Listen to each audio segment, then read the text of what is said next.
వంట ముద్దాటలో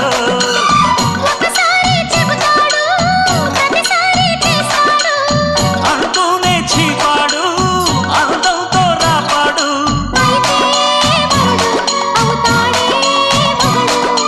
అసలే రతివి అవుతావే సతివి ఘుమ్ ఘుమాయించు కొంచెం లవ్లగాయించు లంచం మన్మధించింది మంత్రం మంచం